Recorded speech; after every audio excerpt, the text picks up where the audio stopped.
మిత్రులారా, సహకార ధర్మపీఠ వ్యవస్థాపక ధర్మకర్తను సంబార భూమయ్యన్ సహకార అభివాదములు.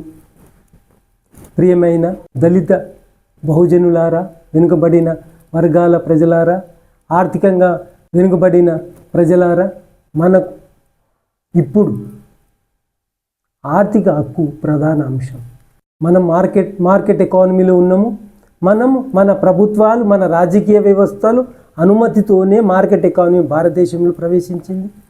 ఈ 30 సంవత్సరాల అనుభవంలో అందరికీ ఒకటి, మీ బహుజనులకు అందరికీ అర్థమవుతుంది, అది తొందరలోనే మనము మొత్తం కేంద్రీకృతం కాబోతున్నాయి. కాబట్టి బలహీనుడు బతకడం కష్టం కాబట్టి అనేది మీకు దృశ్యము అందరికీ కనిపిస్తుంది.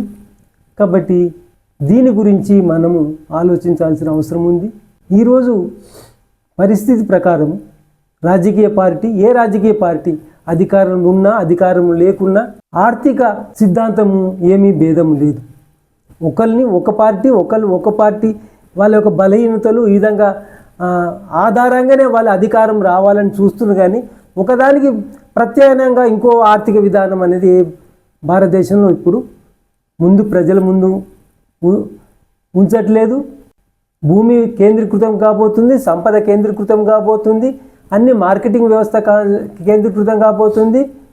దానివల్ల జరిగేది ఏంది? చిన్న సన్నకారు రైతులు, బలహీన వర్గాలు అందరూ తమ ఉపాధి నుండి నెట్టివేయబడతారు. సమాజంలో అరాచకం రాబోతుంది.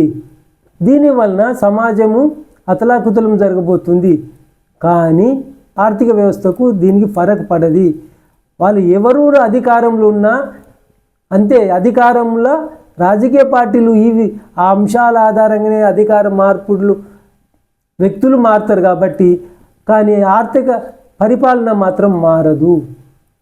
ఇదేనా మనము కోరుకున్న భారతీయ స్వాతంత్ర్య యొక్క లక్ష్యము? కాదు కదా. కానీ దీనికి ప్రత్యామ్నాయం ఉన్నది. ప్రియమైన బహుజనులారా, దళితులారా, మీ యొక్క ఆర్థిక అవసరాలను మీరే స్వయంగా మీ నాయకత్వంలోనే, మీ ఆధిపత్యంలోనే, మీ యాజమాన్యంలోనే మీరు సాధించుకోవచ్చు.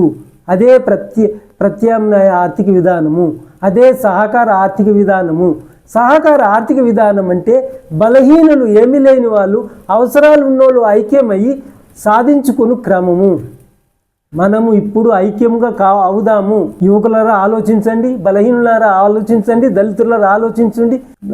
దోపిడిపై ఇంకో దోపిడిని ఆహ్వానిద్దామా? మనమే ఆర్థికంగా పరిపాలించుకునే వ్యవస్థను నిర్మించుకుందామా అని ఆలోచించాం.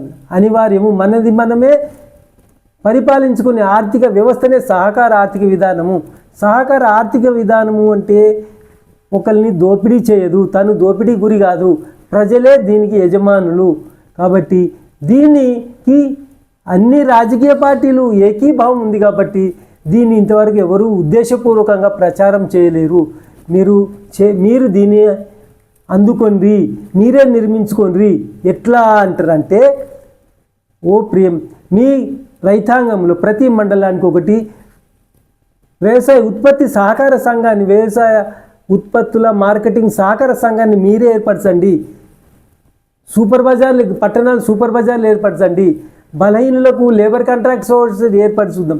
దీనివలన మనము విదేశీ యొక్క ఆర్థిక సంస్థల నుంచి మనం రక్షించుకుంటాము. మనమే వాని వ్యాపారం మనం చేయము, మన వ్యాపారం మనమే చేసుకుంటాము. ఆ వ్యవస్థలు గ్రామానికి రావు. మన గ్రామీణ వ్యవస్థ పటిష్టంగా ఉంటుంది. మనకు ఉత్పత్తికి చేస్తున్న గ్రామీణ రైతుకు రెండింతల ఆదాయం వస్తుంది.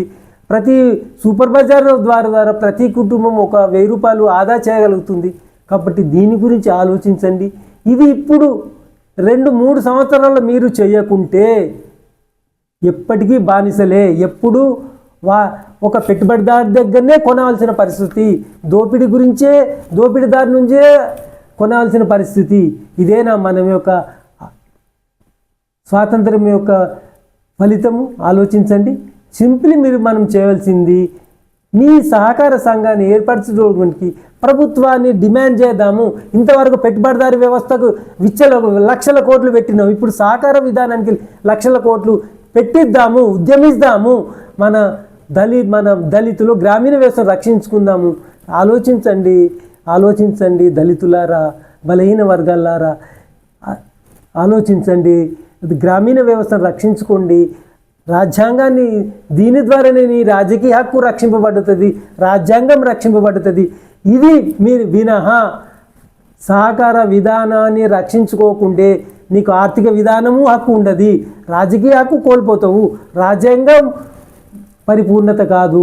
ఆలోచించండి, ఆలోచించండి ప్రియమైన